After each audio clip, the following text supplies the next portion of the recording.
शाहिद हाशमी साहब हमारे साथ है।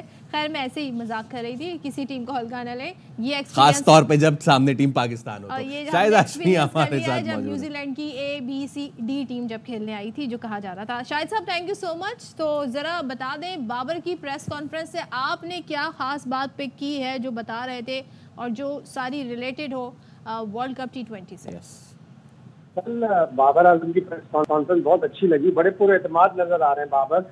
और इस दफा जब उन्हें कप्तानी मिली है उनके लिए चैलेंजेस बहुत ज्यादा हैं। उनको बहुत से खिलाड़ियों को यकजा करके रखना है, बहुत से खिलाड़ियों को साथ लेके चलना है, ओपनिंग के मसले को हल करना है, उन्होंने अपनी कप्तानी को बेहतर करना है। उन्हें आइडिया है कि मुझे अपनी कप्तानी अब बेहतर करनी पड़ेगी और चूंकि आगे वर्ल्ड कप है तो वर्ल्ड कप में और भी ज्यादा तनदही से ये सारे काम करने होंगे और चैलेंजेस बहुत हैं। लेकिन कल बाबर आजम बड़े पूरे एतमाद नजर आया, बड़े एतमाद के साथ उन्होंने सारी चीजों को जवाब दिए। जमान खान का उन्होंने बड़ा अच्छा जवाब दिया कि वो हमारे पास न्यू बॉल के काफी बॉलर्स हैं, ऑल्दो कि जमान खान डेथ में भी बहुत ही अच्छी बॉलिंग करते हैं और आखिरी ओवर कराने में तो बड़ी महारत रखते हैं। तो फिर ये कैसे, ये बात फिर कैसे अच्छी हो गई कि जमान जो है वो न्यू बॉल के प्लेयर हैं तो और he is left out of the team. हाँ, वो टीम में नहीं है तो हम जाहिर एक दो प्लेयरों के ऊपर आप कह सकते हैं, एक दो प्लेयरों के ऊपर हमेशा ये एक दो प्लेयर्स भी बड़ा फर्क डाल देते हैं। शाहिद साहब जब मैच पड़ रहा होता है ना, उस वक्त हमें जरूरत होती है, उस वक्त याद आ रहा होता है फला प्लेयर होना था। लेकिन अभी इस टीम में से भी जाहिर 3 खिलाड़ी हैं आपको कम करने हैं और 15 खिलाड़ी होंगे, तो उन्होंने ये भी बता दिया कि कम हो गए यही खिलाड़ी होंगे। लेकिन ये जब टीमें जाती हैं खेलती हैं, 3 मैच आयरलैंड से, 4 मैच इंग्लैंड से, खुदा ना खास्ता कोई आगे पीछे कोई इंजरी होती है या जो प्लेयर इंजरी से वापस आए होते हैं उनके साथ क्या मसाइल पेश आते हैं, तो आप हतमी तौर पर कुछ भी नहीं कह सकते। और पाकिस्तान के साथ तो हमेशा यही होता है कि आखिरी वक्त पे पाकिस्तान को बड़ी तब्दीलियां करनी पड़ती हैं या टूर्नामेंट के दौरान कोई इंजरी होती है तो फिर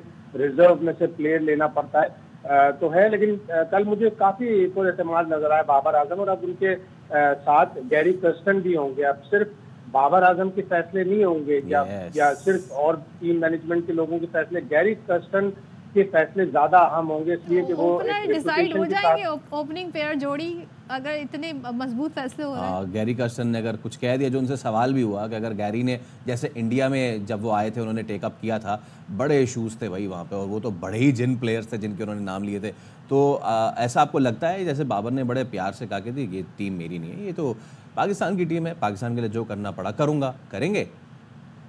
बिल्कुल करेंगे। जाहिर पाकिस्तान की टीम है और उनकी अपनी रेपुटेशन भी, उनकी अपनी कप्तानी भी दाव पर लगी होगी। उनको यकीनन जवाब देना होगा आकर जो भी वर्ल्ड कप में नताइज आते हैं। अल्लाह करे कि अच्छे आए नताइज। लेकिन गैरी कर्स्टन के होते हुए जरूर ये मसला सॉल्व हो जाएगा। पाकिस्तान का प्रॉब्लम ये है कि रिजवान, साइम, बाबर और फखर, ये चारों टॉप ऑर्डर के बैटर हैं और इनमें से आपको 2 चूज करने हैं। फखर भी इक्वली गुड हैं और ओपन करने के लिए, लेकिन फखर का एक ये कमाल है कि वो 3 और 4 पे भी खेलते रहें तो वो 3 और 4 पे भी वही रिजल्ट प्रोड्यूस कर सकते हैं।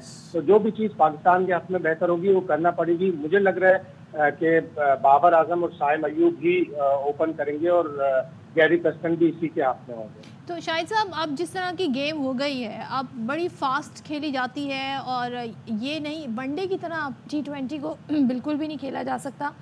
तो ये बताइएगा अब हमें एक ऐसा शुरू में टारगेट करके एक ऐसा नंबर देना होगा टीम को, ओपनर्स को, जो कि आगे आने वाले खिलाड़ी एटलीस्ट उसमें ऐड ऑन करते जाएं और वो एक अच्छा टोटल उस वक्त हमारे पास आखिर में बने। मिडिल ऑर्डर फेल ना हो ना जैसे हमारा होता है, टॉप ऑर्डर भी फेल ना हो।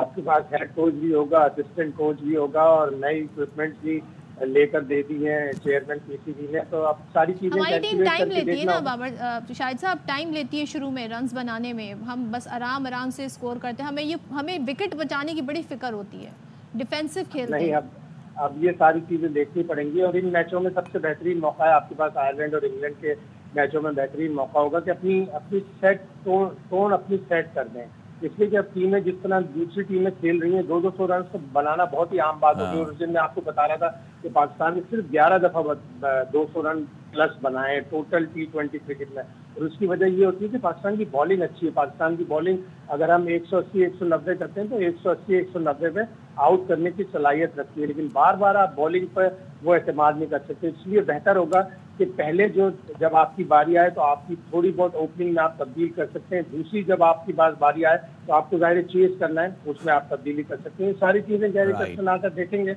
और बेहतर करेंगे। चलें, ठीक है, बहुत शुक्रिया शाहिद भाई।